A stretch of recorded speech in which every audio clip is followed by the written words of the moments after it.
Aê! Polícia Federal. Polícia Federal acha novos áudios e mensagens de aliados de Bolsonaro que confirmam um plano de golpe de Estado. Mauro Cid, mais uma vez envolvido. Pois não, Raniele? E Ailton Barros, né? A Polícia Federal encontrou esses novos áudios também no telefone de Ailton Barros após as quebras de sigilo determinadas, autorizadas pelo ministro do Supremo Tribunal Federal, Alexandre de Moraes. Esses novos áudios mostram, inclusive, uma possível ligação direta com o ex-presidente Jair Bolsonaro.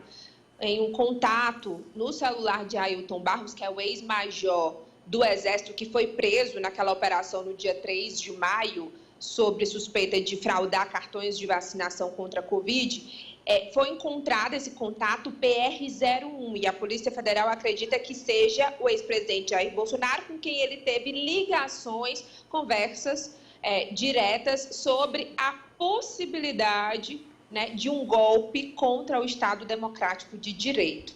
A gente tem, inclusive, aí algumas falas, mas nas linhas gerais, Amadeu e telespectadores, o que se percebe, o que a Polícia Federal aponta como indício forte para isso, é uma tentativa de desacreditar as urnas eletrônicas, incitar ataques ao Supremo Tribunal Federal, fazer com que o Exército não aceitasse o resultado das eleições e prender o ministro da Suprema Corte, Alexandre de Moraes. Eram esses as frentes de atuação desse grupo de militares, porque há um terceiro militar, além de Elcio Franco.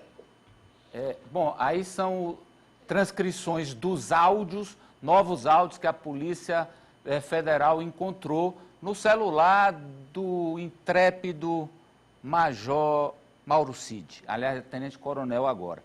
Eu queria passar, Raniele, para assim, as conclusões da Polícia Federal diante dos áudios novos.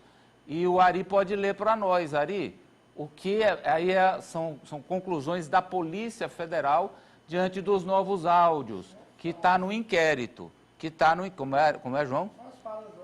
Não, aí são as conclusões da polícia. Olha aí. É o relatório da Polícia Federal. É o relatório da Polícia Federal que vazou. Olha aí, Ari.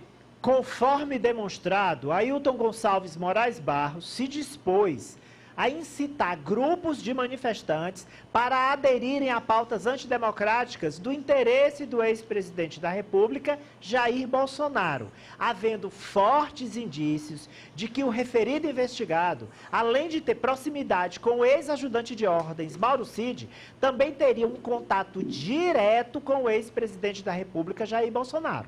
Ainda no contexto das medidas cautelares propostas, os arquivos do aplicativo WhatsApp encontrados na quebra telemática de Mauro Cid revelaram que Ailton Barros tinha proximidade com integrantes de grupos que lideraram as manifestações ocorridas no dia 7 de setembro, possivelmente do ano de 2021, se colocando à disposição para inserir pautas de ataque ao STF, ao ministro Alexandre de Moraes e ao sistema eletrônico de votação. As imagens capturadas de diálogos indicam, inclusive, que Ailton Barros trocava mensagens sobre os referidos temas com o contrato registrado como PR-01, chamado pelo investigado de PR. Outro trecho. Os áudios identificados na quebra de sigilo telemático demonstram que o investigado Ailton Gonçalves, juntamente com as pessoas denominadas Coronel Elcio, Coronel Virgílio e um terceiro ainda não identificado, estavam planejando um golpe de Estado e uma abolição violenta ao Estado Democrático de Direito mediante o uso das Forças Armadas para, possivelmente, manter o então ex-presidente da República, Jair Bolsonaro, no poder. No caso, os interlocutores estavam tentando convencer os membros do alto comando militar brasileiro a aderir a um plano criminoso, principalmente por meio do general Carlos Alberto Rodrigues Pimentel, então comandante de operações especiais, que seria o militar a ter efetivamente a tropa na mão, ou seja, a pessoa que conseguiria arregimentar as tropas militares para a implementação do golpe de Estado. E, claro, a polícia é que vai... Bota de novo esse trecho, porque é a polícia que está no inquérito dizendo que eles fizeram através dos áudios. Essa conclusão é da Polícia Federal, dos investigadores da Polícia Federal. E, aparentemente, o general Carlos Alberto Rodrigues Pimentel não topou, que comandava operações especiais. Ele não topou entrar na empreitada golpista. Porque se ele tivesse entrado, meu Deus, o que poderia ter acontecido? Algo vindo da cabeça do ex-major Ailton Gonçalves, desse coronel Elcio, desse coronel Vigílio e do ex-major Cid, que agora é tenente-coronel, o que poderia ter ocorrido, hein, João? O que teria ocorrido aí era que, no caso, o coronel aí, mesmo que com ele, Amadeu, era muito complicado essa operação. O general não topou. O general Pimentel tivesse topado, era muito complicado. Por quê? Porque esses comandos são distribuídos por regiões. Nesse caso aí, seria só o comando de operações do Planalto. Do Planalto, que está sediado em Goiás, na verdade, na região de Goiânia. Isso. Então, ali é muito complicado, porque você tem, por exemplo, o segundo maior comando, é o Paraçá, que é o mais conhecido no Brasil, que foi, durante a ditadura, era conhecido por fazer as operações. O Paraçá é no Rio de Janeiro, e o comando lá era mais ligado à turma não Bolsonaro. Então, na verdade, eu achei meio uma forçação de barra deles. E aí ainda tinha um detalhe, eram subalternos querendo coordenar generais. Isso, para quem conhece a estrutura militar, sabe que é complicado, Amadeu. Rapaz, e um ex-major expulso ele foi expulso em 2010. Estava expulso há 10 anos do Exército. Esse Ailton, rapaz, expulso por acusação de estupro, assédio, roubo. Tipo desonra. E querendo mandar em general da ativa. Pois o mais complicado de tudo isso é isso. Olha, o que acontece? Não adianta. Eu vou dar um exemplo aqui. Sempre que um militar de patente inferior tenta controlar em qualquer organização militar, vou dar um exemplo aqui na própria Polícia Militar, com o capitão Fábio, quando era secretário de Segurança, houve no início, o governador reação. Houve reação. Você imagina no Brasil todinho a reação que tinha um major expulso, tentar coordenar os caras que são maioria da informação.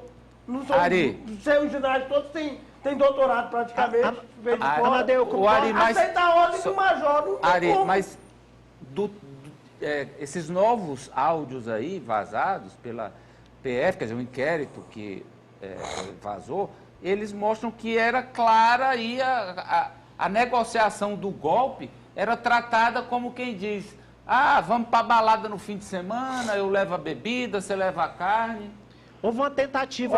Amadeu, só para você ter ideia. Deixa o Ari agora, João. Não, é só para falar disso, que agora mesmo, a última notícia que tem lá, no comando do batalhão, eu estava olhando, e eu queria passar essa curiosidade. A última notícia que tem lá é a troca do comando. O Pimentel já saiu, embora ele não tenha concordado. Ele já saiu e tem um novo oficial. Foi renovado todo o comando de operações especiais. Todos foram trocados. Fala, Ari. Com precaução, né? Embora de difícil execução, como o João Carvalho descreveu aqui, era um fato. Era um fato, haveria uma tentativa. A possibilidade de um banho de sangue era muito maior, de um confronto entre defensores da democracia e os golpistas, uma vez que o general Pimentel tivesse concordado. Então é muito mais grave do que desde a primeira apuração que envolve esses atos antidemocráticos de 8 de janeiro. Porque esse golpe, ele foi todo construído passo a passo com a cooptação de militares, com um plano real de prisão de ministros do STF, de fechamento da Suprema Corte. Quer dizer, faltou muito pouco para que a gente tivesse uma situação muito mais grave do que aquelas cenas aterrorizantes que a gente já mostrou aqui. Claro, e olha só, a gente está falando de gente armada, né? Esse PR...